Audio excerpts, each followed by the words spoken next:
Salut à tous. Aujourd'hui, on va parler de ce qui se passe à Gaza. On va parler de la situation catastrophique sur le terrain qui malheureusement ne fait pas la une des JT et on va voir comment Israël essaye de détruire méthodiquement l'acteur incontournable de l'aide humanitaire sur le terrain, le tout avec la complicité de 18 pays. Comme pour chaque vidéo, mais là on se permet d'insister parce qu'on sait que le sujet est épineux, nos vidéos elles sont bourrées de sources, tout est vérifiable en 2 clics, il n'y a qu'à regarder dans les commentaires. Bon c'est parti, ce qu'on va voir aujourd'hui, je vous le promets, c'est d'une importance capitale.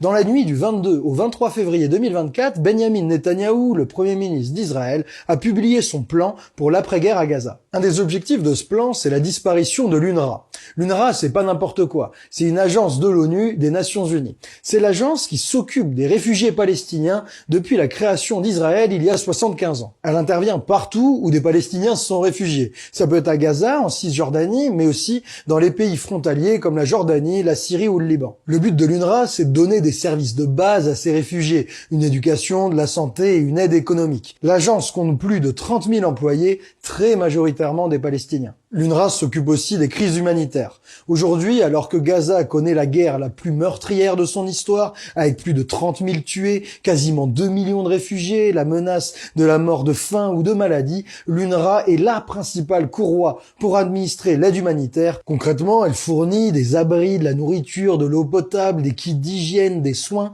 Elle est même jugée irremplaçable par le chef de tout l'humanitaire à l'ONU. Il n'y a aucune organisation capable de remplacer ou de se substituer à la capacité énorme au tissu de l'UNRWA et à leur connaissance de la population de Gaza. Malheureusement, comme pour les 94 journalistes tués pour informer sur cette guerre à Gaza, apporter de l'aide humanitaire aux Gazaouis, ça peut coûter cher. Les bombardements d'Israël ont détruit plus de 150 installations de l'UNRWA et il y a déjà malheureusement 158 personnels de cette agence de l'ONU qui ont été tués. Alors, maintenant que vous êtes familier avec l'UNRWA, pourquoi est-ce que Netanyahou va absolument supprimer cette agence de l'ONU ?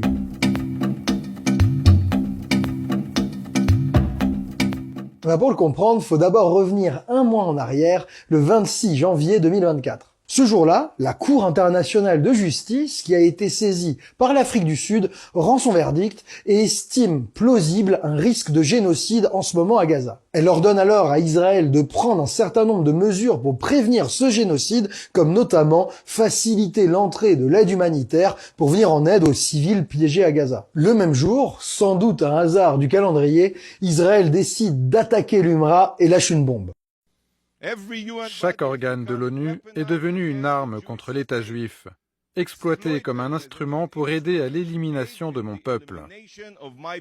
Sur les 13 000 collaborateurs de l'agence à Gaza, 12 auraient participé directement ou indirectement au massacre du 7 octobre commis par le Hamas. Certains auraient franchi la frontière avec les combattants et d'autres auraient aidé à la préparation de ces attaques. Selon le New York Times, qui cite des documents du renseignement israélien, ces employés de l'agence onusienne palestinien auraient notamment kidnappé une femme israélienne, livré des munitions aux combattants du Hamas, participé à l'attaque d'un kibboutz.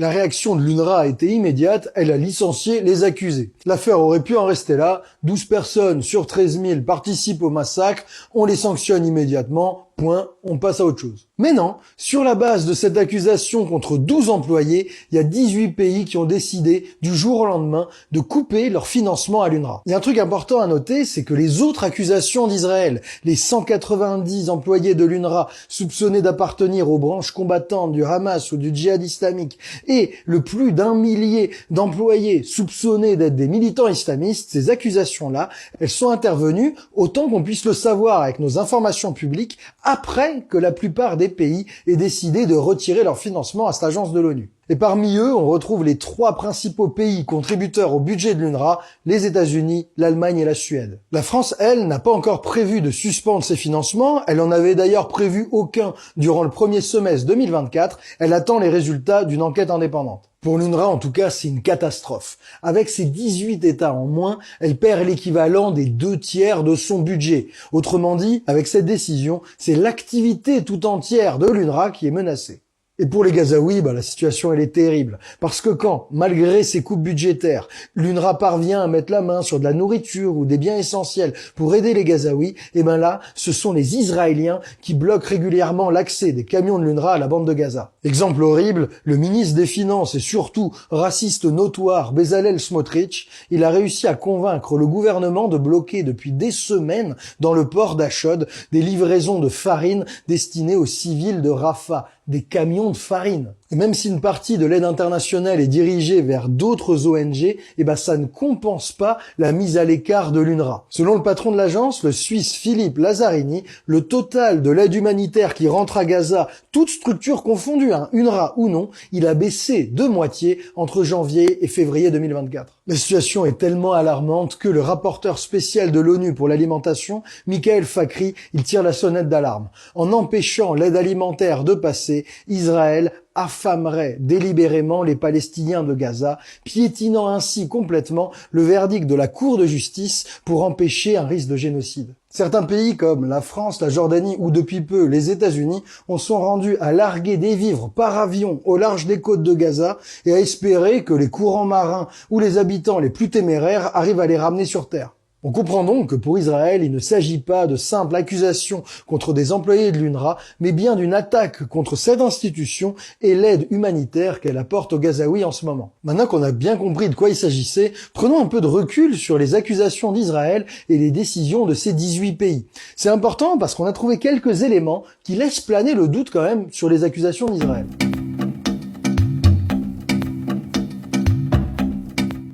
Là, on est un mois après ces accusations d'Israël contre l'UNRWA et ni l'ONU, ni le premier allié d'Israël, les États-Unis, n'ont reçu pour le moment la moindre preuve matérielle. Un rapport de la CIA sorti fin février juge la participation d'employés de l'UNRWA aux attaques du 7 octobre seulement plausible et avec une confiance faible. Et il estime même complètement infondées les accusations d'Israël que l'UNRWA collaborerait avec le Hamas. Autre raison d'être prudent, très récemment, Israël a déjà été pris pour mensonge pour des accusations qui, vous allez voir, sont très similaires. En 2016, Israël accuse l'ONG World Vision in Palestine de financer le Hamas.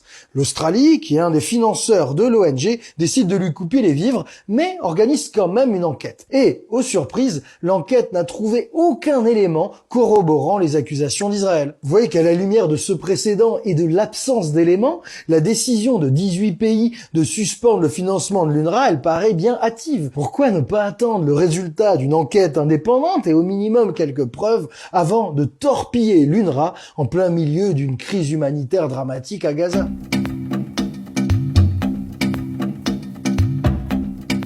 Ensuite, réfléchissons plus loin.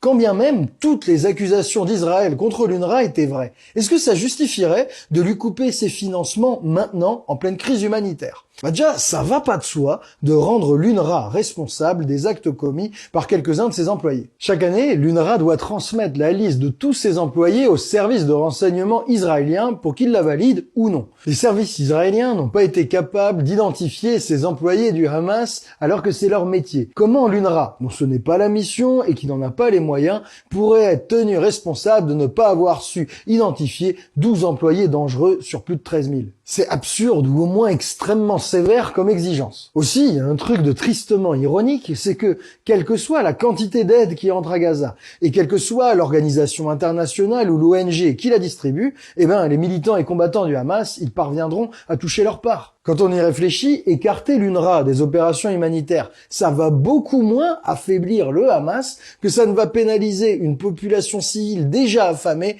qui malheureusement, comme à chaque guerre, se compose surtout de femmes, d'enfants et de personnes vulnérables. Aussi, quand on arrête les financements de l'UNRWA, il y a des victimes collatérales. Les réfugiés palestiniens qui se trouvent en Cisjordanie, en Jordanie, en Syrie ou au Liban, qui eux n'ont rien à voir avec les attaques du 7 octobre et rien à voir avec le Hamas, mais qui dépendent cruellement de l'UNRWA et de ses moyens pour recevoir une éducation et avoir accès à la santé.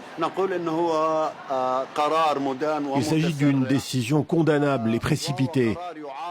C'est une décision qui punit tout le monde.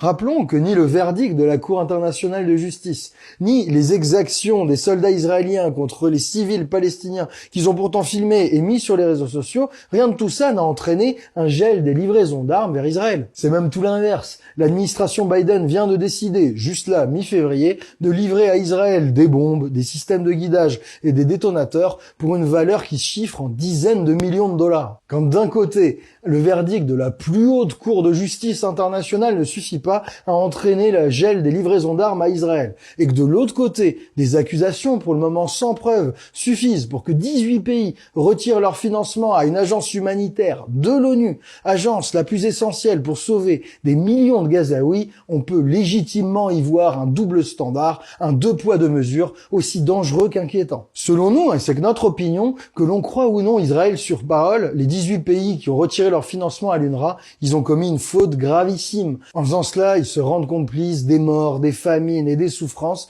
qui pourraient un jour être qualifiées juridiquement de crimes de guerre, voire même de génocide, si l'enquête et le procès de la Cour internationale de justice le décident. Note d'espoir, heureusement, tous les pays occidentaux n'ont pas coupé leur financement à l'UNRWA. Des États comme la Norvège, l'Espagne, la Belgique ou encore l'Irlande ont maintenu leur financement, voire l'ont renforcé. Reste une question, et non des moindres, pourquoi Israël tient-elle tant à détruire l'UNRWA ?